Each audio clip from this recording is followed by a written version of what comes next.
Good evening, Hope Church. Are you ready for another story?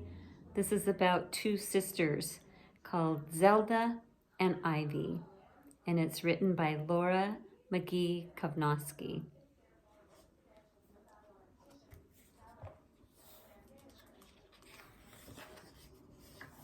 Zelda and Ivy.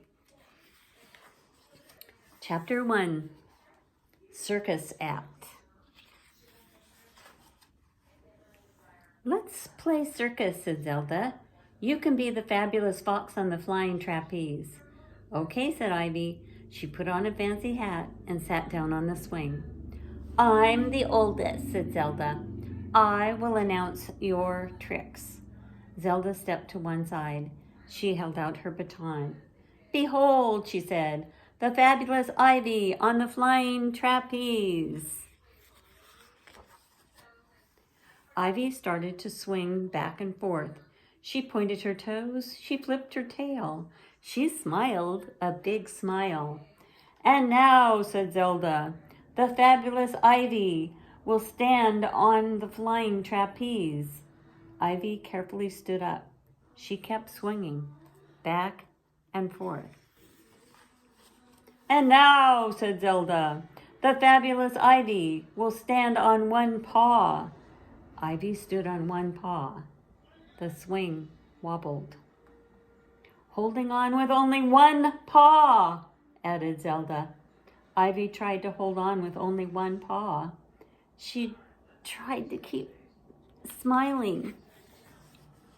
And now, said Zelda, the fabulous Ivy will perform a death-defying trick, balancing on the tip of her tail. Ooh, that does not look safe.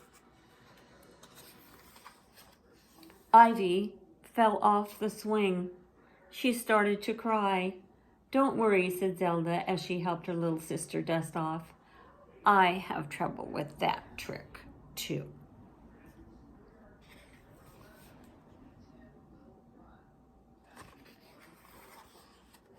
Chapter 2, The Latest Style. Let's doozy up our tails like movie stars, said Zelda. I like my tail the way it is, said Ivy. It will be even more beautiful with a blue stripe, said Zelda. She reached for the paint. Do you really think so? Asked Ivy. She turned to see her tail in the mirror.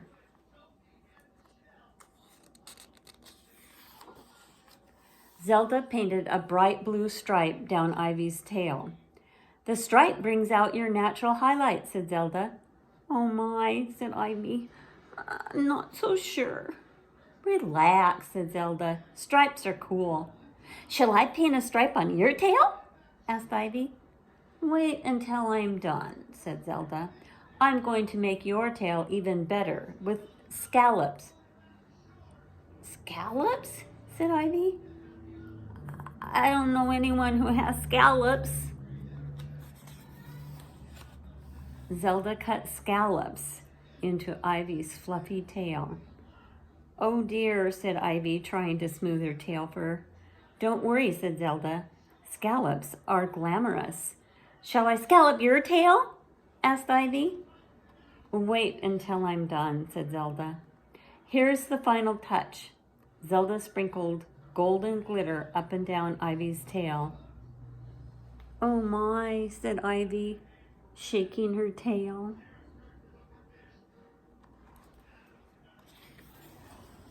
Zelda picked up her baton.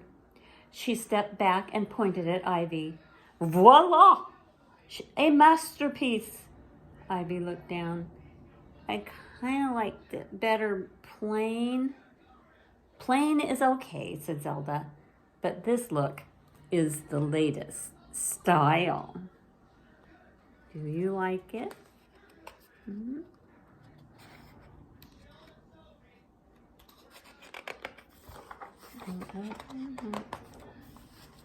The sisters stood side by side in front of the mirror. Ivy's tail dripped paint and glitter and tufts of cut fur. Zelda's tail was fluffy and red. Ivy picked up the scissors. Shall I doozy up your tail like a movie star now? Zelda quickly swished her tail away. Maybe some other time, she said. Let's take a bubble bath. Chapter 3, Fairy Dust. Ivy sat on the front porch and drew stars on the screen door with her blue crayon. Zelda marched around the yard, twirling her baton. May I have a turn with your baton? Asked Ivy. Not now, said Zelda. It's still too new for me to share. Zelda twirled her way up the steps. She watched as Ivy colored in a very large star. Little bits of crayon piled up on the pieces below the star.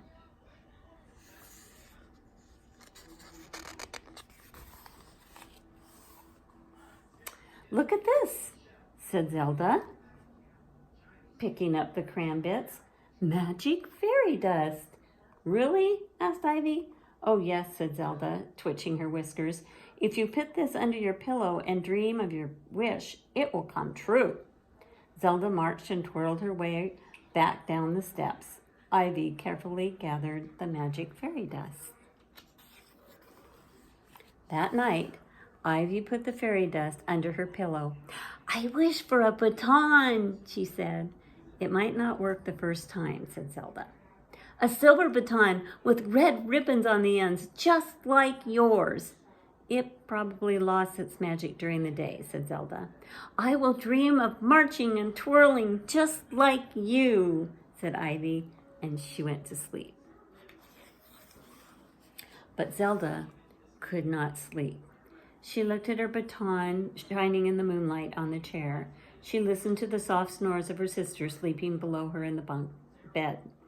Finally, she hopped down and quietly put her baton next to Ivy's pillow. In the morning, when Zelda woke up, Ivy was already marching around, twirling the baton.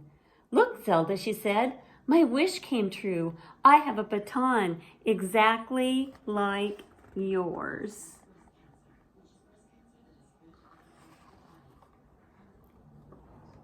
Yes, said Zelda a little sadly, exactly like mine.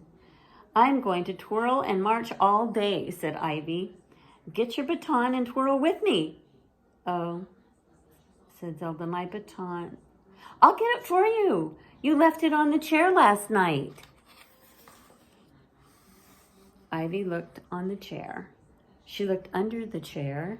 She looked behind the chair. Then she looked closely at the baton in her hand.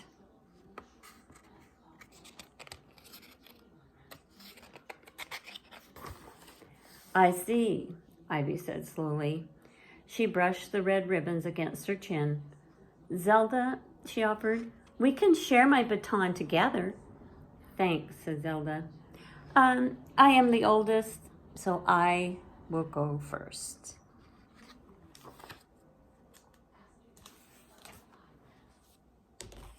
I hope you've been sharing with your siblings, if you have them, and you've been having fun playing together and staying home and staying safe. Looking forward to getting together again soon. Good night, everyone, and God bless you.